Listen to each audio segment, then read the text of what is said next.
जय श्री कृष्ण मित्रों, आपका हार्दिक स्वागत है आपके अपने चैनल प्राचीन ऐतिहासिक कहानियों पर। दोस्तों, आज हम बात करने जा रहे हैं भगवान शिव के अत्यंत पवित्र धाम ओंकारेश्वर मंदिर की, जो मध्य प्रदेश के खंडवा जिले में स्थित नर्मदा नदी के बीच मंधाता या शिवपुरी नामक द्वीप पर स्थित है। दोस्तों, वीडियो को अंत तक जरूर सुने और चैनल को लाइक, शेयर, कमेंट और सब्सक्राइब जरूर करें। दोस्तों, ओंकारेश्वर एक हिंदू मंदिर है। यह मध्य प्रदेश के खंडवा जिले में स्थित है। ये भगवान शिव के 12 ज्योतिर्लिंगों में से एक है। सदियों पहले भील जनजाति ने इस जगह पर बस्तियां बसाए और अब ये जगह अपनी भव्यता और इतिहास से प्रसिद्ध है। ये द्वीप हिंदू पवित्र चिन्ह ओम के आकार में बना है। यहाँ 2 मंदिर स्थित हैं। ओंकारेश्वर का निर्माण नर्मदा नदी से स्वतः ही हुआ है। यह नदी भारत की पवित्रतम नदियों में से एक है और अब इस पर विश्व का सर्वाधिक बड़ा बांध परियोजना का निर्माण हो रहा है। जिस ओंकार शब्द का उच्चारण सर्वप्रथम सृष्टिकर्ता विधाता के मुख से हुआ, वेद का पाठ इसके उच्चारण किए बिना नहीं होता है। इस ओंकार का भौतिक विग्रह ओंकार क्षेत्र है। इसमें 68 तीर्थ हैं। यहाँ 33 कोटि देवता परिवार सहित निवास करते हैं तथा 2 ज्योतिस्वरूप लिंगों सहित 108 प्रभावशाली शिवलिंग हैं। मध्य प्रदेश में देश के प्रसिद्ध 12 ज्योतिर्लिंगों में से 2 ज्योतिर्लिंग विराजमान हैं। एक उज्जैन में महाकाल के रूप में और दूसरा ओंकारेश्वर में ओंकारेश्वर ममलेश्वर के रूप में विराजमान है। ओंकारेश्वर प्रारंभ में भील राजाओं की राजधानी थी। लंबे समय तक ओंकारेश्वर भील राजाओं के शासन का क्षेत्र रहा। देवी अहिल्याबाई होलकर की ओर से यहाँ नित्य मृत्तिका के 18 सहस्र शिवलिंग तैयार कर उनका पूजन करने के पश्चात उन्हें नर्मदा में विसर्जित कर दिया जाता है। ओंकारेश्वर नगरी का मूल नाम माधाता है। कहा जाता है कि राजा माधाता ने यहाँ नर्मदा किनारे इस पर्वत पर घोर तपस्या कर भगवान शिव को प्रसन्न किया और शिवजी के प्रकट होने पर उनसे यही निवास करने का वरदान मांग लिया। तभी से उक्त प्रसिद्ध तीर्थ नगरी ओंकार माधाता के रूप में पुकारी जाने लगी। जिस ओंकार शब्द का उच्चारण सर्वप्रथम सृष्टिकर्ता विधाता के मुख से हुआ, वेद का पाठ इसके उच्चारण किए बिना नहीं होता है। इस ओंकार का भौतिक विग्रह ओंकार क्षेत्र है। इसमें 68 तीर्थ हैं। यहाँ 33 कोटि देवता परिवार सहित निवास करते हैं। मान्यता है कि नर्मदा क्षेत्र में ओंकारेश्वर सर्वश्रेष्ठ तीर्थ है। शास्त्र मान्यता है कि कोई भी तीर्थयात्री देश के भले ही सारे तीर्थ कर ले, किंतु जब तक वह ओंकारेश्वर आकर किए गए तीर्थों का जल लाकर यहाँ नहीं चढ़ाता, उसके सारे तीर्थ अधूरे माने जाते हैं। ओंकारेश्वर तीर्थ के साथ नर्मदा जी का भी विशेष महत्व है। शास्त्र मान्यता के अनुसार जमुना जी में 15 दिन का स्नान तथा गंगा जी में 7 दिन का स्नान जो फल प्रदान करता है, उतना पुण्य फल नर्मदा जी के दर्शन मात्र से प्राप्त हो जाता है।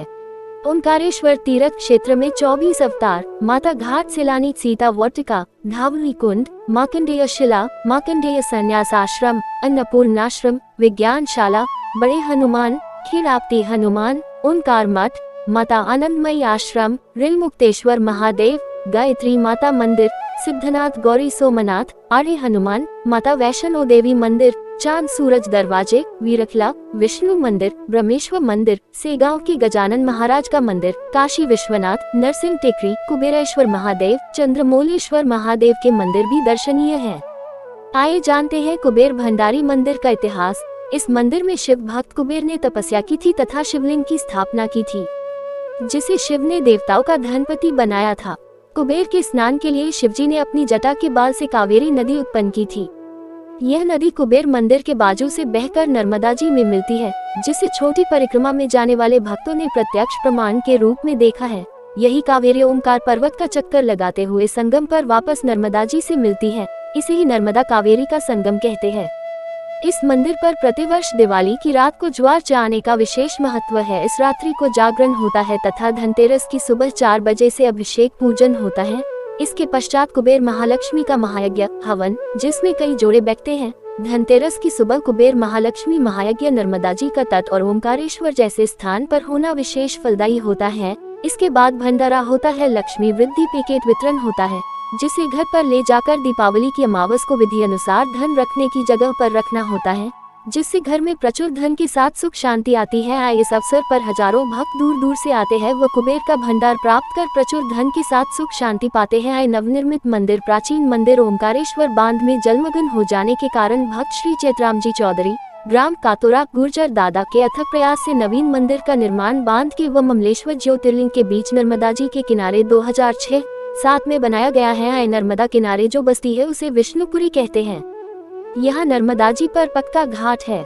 सेतु अथवा नौक द्वारा नर्मदा जी को पार करके यात्री माधाता द्वीप में पहुंचता है। उस ओर भी पक्का घाट है। यहाँ घाट के पास नर्मदा जी में कोट तीर्थ या चक्र तीर्थ माना जाता है। यही स्नान करके यात्री सीढ़ियों से ऊपर चढ़कर ओंकारेश्वर मंदिर में दर्शन करने जाते हैं। मंदिर के अहाते में पंचमुख गणेश जी की मूर्ति है। प्रथम तल पर ओंकारेश्वर लिंग विराजमान है। श्री ओंकारेश्वर का लिंग अनगढ़ है। ये लिंग मंदिर के ठीक शिखर के नीचे न होकर एक ओर हटकर है। लिंग के चारों ओर जल भरा रहता है। मंदिर का द्वार छोटा है, ऐसा लगता है जैसे गुफा में जा रहे हों। पास में ही पार्वती जी की मूर्ति है। ओंकारेश्वर मंदिर में सीढ़ियां चढ़कर दूसरी मंजिल पर जाने पर महाकालेश्वर लिंग के दर्शन होते हैं। ये लिंग शिखर के नीचे है। तीसरी मंजिल पर सिद्धनाथ लिंग है, ये भी शिखर के नीचे है। चौथी मंजिल पर गुप्तेश्वर लिंग है। पांचवी मंजिल पर ध्वजेश्वर लिंग है।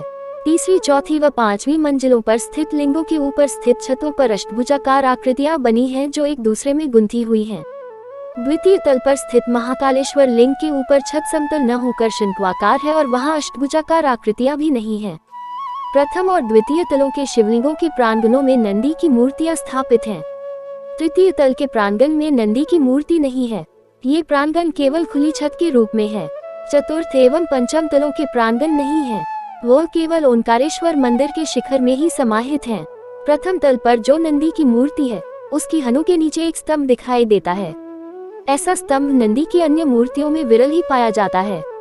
श्री ओंकारेश्वर जी की परिक्रमा में रामेश्वर मंदिर तथा गौरी सोमनाथ के दर्शन हो जाते हैं। ओंकारेश्वर मंदिर के पास अविमुक्तेश्वर, ज्वालेश्वर, केदारेश्वर आदि कई मंदिर हैं।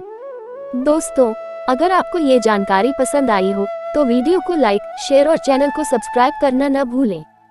जय भोलेनाथ।